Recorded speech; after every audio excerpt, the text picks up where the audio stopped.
Kuki singna logi wangmada aronba lambi kaya senggatlakliba thinggadabni.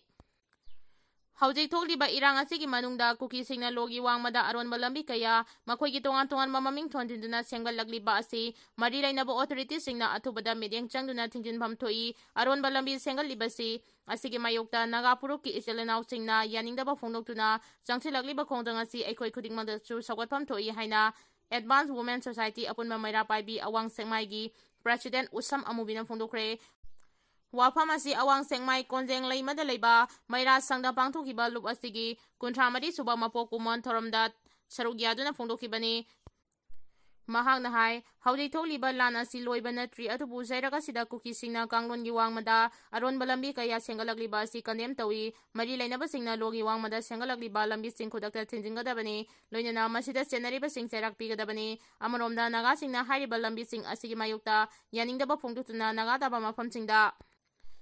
Kuki sangba thingbagi khongjang changsiliba asidachu aikhoi khudingmak sawgatpham thoi haiki mahangna makha taraduna Manipurda president role makhatana sangthaba yaningde athuba matamda miyangi mihusingna semba lengak lehengadabani miyangi mihusingna su amatoina wakal chungsinaduna lengak thamnaba honagadabani mara leijadaba khulngakpa kaya phanaba honariba si khudakta lepiyu Kuki khulai paibasingna tawningba tawbada yengduna leithokpagumna leiriba si tawbiganu haiki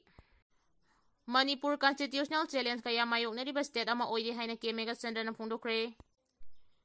AICC na chinduna ngarang Delhi Bigyan Bhavanda Religions and Constitution haibasida pangthokiba anisuba conclave da wangangladuna MPCC gi President Kaisa Megachandrana Manipur se hingsa gi thawdok wathokna thalaba Constitutional Challenge kaya mayokna balamdam ama oire haina phongdokre. Ke Megachandrana makha taraduna hai Manipur da kumda lisingani kulumdoi gi me ahumdagi thorakiba ethnic violence na maram oiduna miyoi lising hompu mayum thadoktuna relief camp singda lanjana duna leidi IDP sing sahi ani helaba matama se relief camp ta awaba kaya mayonaduna leiri aduga karama matamda masa masagi mayumda hanjingadage haibasu tamba ngamdaba phibam amada leiri haiba wafam thamki pangthokliba mifam asiga mari leinana Kaisa Megachandrana Manipur asi dharma amakhaktada favor leiba state nate miyoi kanglup amadi proof amatabu asiguma dharma ama chatkadabani haina kihan khanganbagi thabak chathaba leite Manipurda dharma pumnamak amaga amage ikai khunaba lamdam amani adubu Laibak thibadi dharmabu political power painabagi khulai ama oina sidinarakpa asini ngasidi laisang amadi moksha se lai khurumpham oibagi mahuta political civilization gi mafam ama oirakpagum tauri Manipurda thokliba crisis asina church sing sanamahi amasung temple sing maithaki dharmana maram oiduna community marakta yengthina ba hengat hali Constitution na piriba machilmana oibagi mari pumnamak Manipurda ngasidi collapse oire haiba wafam thamki Religion harmony gi matangda paladuna ke Megachandrana hai secularism haibasi political amadi legal doctrine ama oina lawbaga loinana naha singi marakta interfaith dialogue sing tawba community amana amagi mathakta sagodaba wafam sing wangang bagi thabak logi matung ina chapchana thingnaba honaba dharmaga mari lainaba mafam sing ngaksenduna thamba darka roi masigi mathakta maru oina Manipurda tongan ba dharma satba community singi mihu sing saruk yaba reconciliation commission ama semba matam oire haina su phongdoki Mizoram da lupa cross sa humyang gi drug fare Mizoram laingang na drug ki mayokta sangsilakpa dry ki manung chana asawa mai pakpa ama oina ngarang Mizoram gi CID special branch ama sung special narcotic police station gi apunba kangbu amana lupa cross sa humyang rongi mamal oigada ba drug ka konana miyo ema fagat pangam kre haidi drug ka konana fagalaba miyo edudi bil laldaula sahi nimpu manga aizol gi republic mual beng dagi ne haidi Mahangna drug singadu tata yodhada drug singadu hatuna purakpa Mizoram CID amadi special narcotic police team aduna Jema boktagi selling chetpagi lambida fagatpa ngamkhibani fagalaba drug singadudi lupa cross chahum longi mamal oigadaba crystal methamphetamine kg kunga gram chahunga mari lupa lak nimfu mapan henbagi mamal oigadaba heroin kg amaga gram chatruka yangkai ni thoini drug singadu tongan ba package singda ningthina yomduna purakibani ngarang phagat kiba lupa cross chahum yangkai rongi mamal oigadaba drug asina hadak Mizoram da drug phagat kiba singi manungda khwaidagi sauba drive ni haidi Laibak sinba thungna PM Kisan Diwas palan pangthokre PM Kisan scheme gi makhada Manipur gi lawmi lising humdra mari samapan humpu humdoi gi kunchuba installment gi senpam lupa crore 19 lakmapan lising marfu nipan thadorakre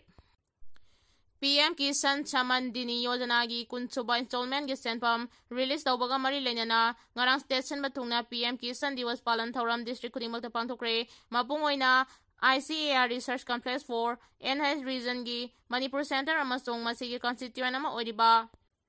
Krisi Bigyan Kendra KBK na punasinduna PM Kisan Diwas Palan Thoram Lampela Laiba masigi campus ta pangthokre ngarang benara sa pangthokpa thoram amada Prime Minister Narendra Modi na PM Kisan scheme gi kunsuba installment gi senpam lupa crore kunga chawnga lebak asigi lomi crore mapan ga lakh teret gi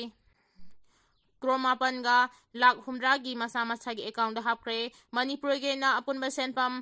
lupa crore tara nipan ga lakh mapan lising marfu nipan lomi lising humra nipan ga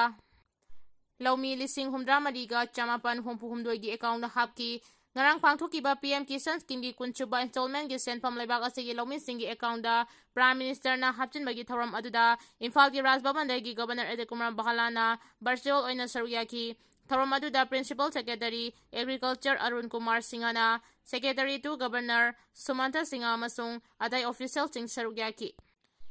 State asigi mapung oina lampela laiba ICR Imphal Center NH Region gi complex ta pangthokiba thoram aduda Central Agricultural University CAU Imphal gi BC Dr. Anubam Misrana laibak asigi lau singumbagi khongchata yamna singthaningai oiba tangkak amaga mari leinana ngarangi thoram asi pangthokpani National Prosperity da asawa thodang loriba lomi singi yaifa thorang sing kadai fawba paikhatlibagi amadi lengang na lomi singi kari honari haiba adu utuna ngarangi thoram asi pangthokpani haiba wafam thamki